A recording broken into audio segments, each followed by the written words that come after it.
السلام علیکم ورحمۃ اللہ وبرکاتہ۔ محترم دوستوں، بہت سارے سوالات آپ کے ہمارے پاس آئے ہوئے ہیں۔ انشاءاللہ کوشش کریں گے آج کی مجلس میں آپ کے چند سوالوں کے جوابات ضرور دے دیے جائیں۔ سب سے پہلا سوال وشال جی نے کیا ہے، کہتے ہیں کہ مفتی صاحب ایک چھوٹا سا ڈاؤٹ ہے کہ جو چینٹا ہوتا ہے جس کو ہم مونگا کہتے ہیں، وہ جو چینٹا ہے بستر پر گر گیا پھر مر گیا، پھر اس جگہ کے آس پاس کوئی خون نہیں تھا، کوئی پانی نہیں تھا، کوئی داغ نہیں تھا، اور ہم نے اپنی کھلی ہوئی آنکھوں سے دیکھا ہے کہ وہاں پر کوئی نجاست کے اثرات نہیں تھے، لیکن چونکہ وہاں پر ایک چینٹا مر چکا ہے تو اب وہ جگہ پاک ہوگی یا ناپاک؟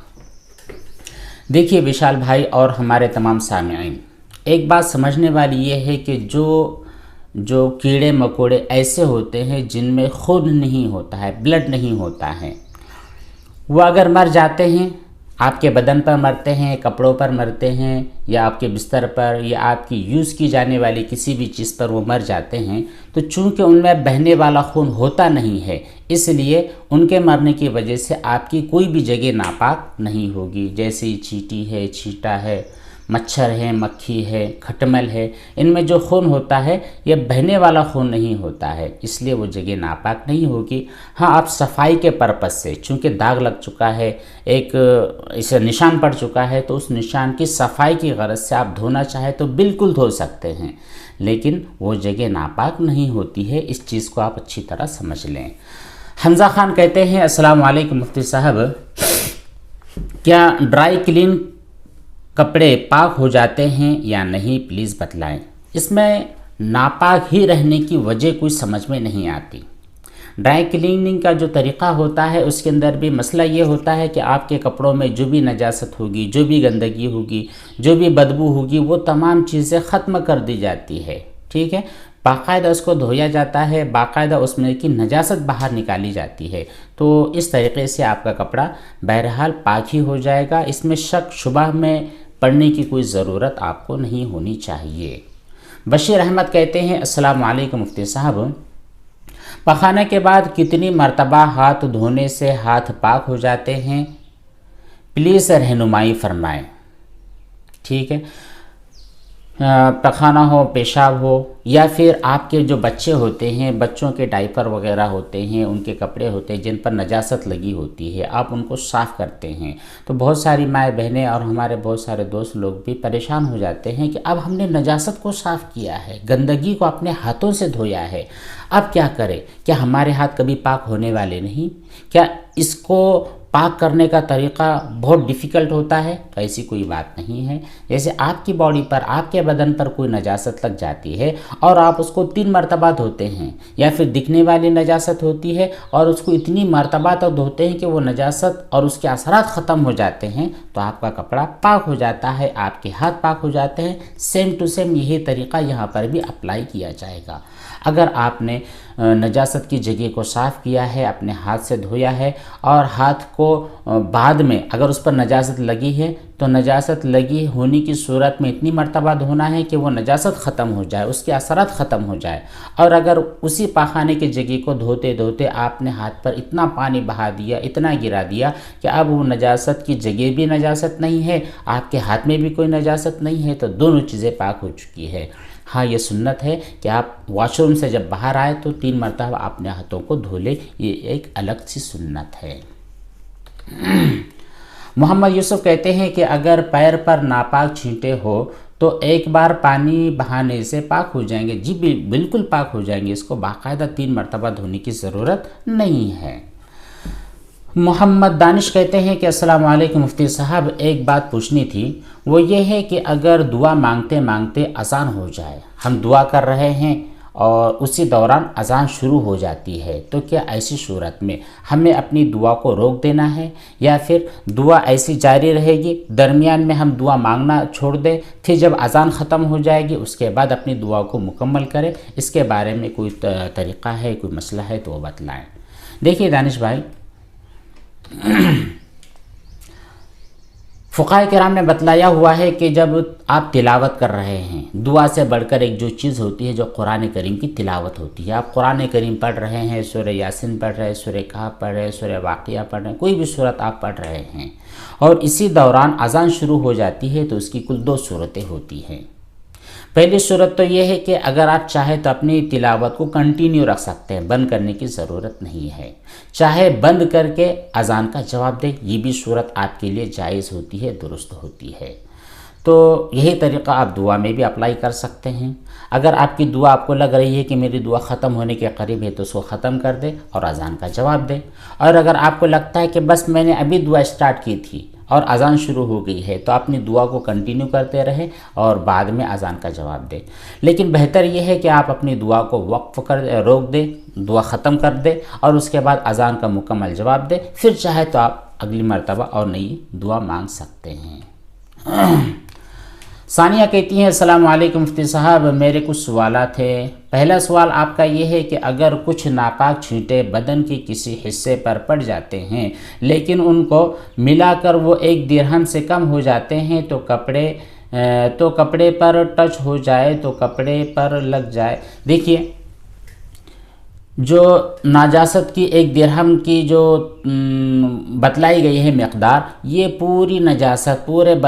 کپڑے پر سب ملا کر کے اگر 1 درہم ہوتی ہے تو آپ کے کپڑے ناپاک ہے، اور اگر سب ملا کر 1 درہم نہیں ہوتی ہے تو ناپاک نہیں ہے۔ لیکن یہاں پر بھی سوچنے والی بات یہ ہے کہ اگر آپ آسانی کے ساتھ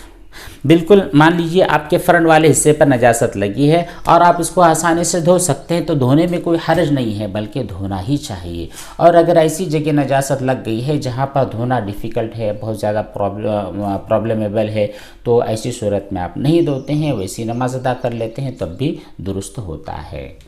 دوسرا سوال آپ کا یہ کہ میں جب بھی پیشاب سے فارغ ہوتی ہوں تو 4-5 جو چھوٹے سے چھینٹے ہوتے ہیں بدن پر پڑ جاتے ہیں، تو جہاں جہاں پر وہ چھینٹے پڑ جاتے ہیں تو آپ ان کو دھونے کی فکر کریں، کیونکہ نبی کریم صلی اللہ علیہ وسلم نے ایک حدیث مبارکہ میں یہ بھی بیان فرمایا ہے کہ بہت سارے لوگوں کو عذاب قبر پیشاب میں احتیاط نہ کرنے کی وجہ سے بھی دیا جاتا ہے۔ تو ہمارے لیے ضروری ہے کہ ہم نظافت کا، طہارت کا مکمل اہتمام کریں، اور اگر 1-2 چھینٹے پڑ جاتے ہیں تو ان کو دھونے کا اہتمام بھی کریں۔ حلال حمد و نعت کے کچھ سوالات ہیں۔ پہلا سوال ان کا یہ ہے کہ مغرب کے بعد کی جو 6 رکعت اوابین کی ہوتی ہے، اب یہ جو 6 رکعت ہے سنتوں کے ساتھ ملا کر ہے یا پھر سپریٹلی 6 رکعتیں ہیں؟ سپریٹلی 6 رکعتیں ہیں اوابین کی، آپ وہ پڑھ سکتے ہیں، اور جو مغرب کی سنتیں یہ الگ ہے اور 6 رکعت اوابین کی یہ الگ ہیں۔ دوسرا سوال آپ کا یہ ہے کہ ناپاک کپڑا پہن کر سو سکتے ہیں یا نہیں، جس میں منی لگی ہوئی ہو اور خشک بھی ہو چکی ہے؟ بالکل سو سکتے ہیں، یہاں تک کہ آپ کا جو بستر ہے وہ اگر نجس ہے، ناپاک ہے، منی لگی ہے یا اور کوئی نجاست لگی ہے لیکن وہ خشک ہے نا، خشک ہے تو آپ وہاں پر سو سکتے ہیں۔ سونے کی وجہ سے آپ کی باڈی، آپ کے کپڑے، نائٹ سوٹ یہ سب ناپاک نہیں ہوں گے، لیکن آپ کی باڈی پر پسینہ آ گیا یا پھر وہاں پر پانی گر گیا، پھر اس پانی کی تری کی وجہ سے، پسینے کی تری کی وجہ سے وہ نجاست اس قدر گیلی ہو گئی کہ اب اس کے اثرات آپ کی باڈی میں آ چکے ہیں، آپ کے کپڑے میں آ چکے ہیں، تو اس کنڈیشن میں وہ چیزیں ناپاک ہوں گی۔ تیسرا سوال آپ کا یہ ہے کہ کیا کپڑے کو 3 مرتبہ دھونا اور نچوڑنا ضروری ہے؟ اگر ایک بار برش سے اچھی طرح دھو لیا جائے تو کپڑے پاک ہوں گے یا نہیں؟ دیکھیے، کپڑوں کی پاکی کا حکم یہ ہے کہ آپ اس کو ایسا دھوئیں کہ اس کی نجاست ختم ہو جائے، نجاست ختم ہونے کا یقین آپ کو ہو جائے۔ یہ صورت جو آپ نے بتلائی ہے، اگر آپ کو اس کنڈیشن میں یقین ہو جاتا ہے اور کپڑے سے واقعتاً نجاست کے تمام اثرات ختم ہو جاتے ہیں، تب بھی آپ کے کپڑے پاک ہی سمجھے جائیں گے۔ چوتھا سوال آپ کا یہ ہے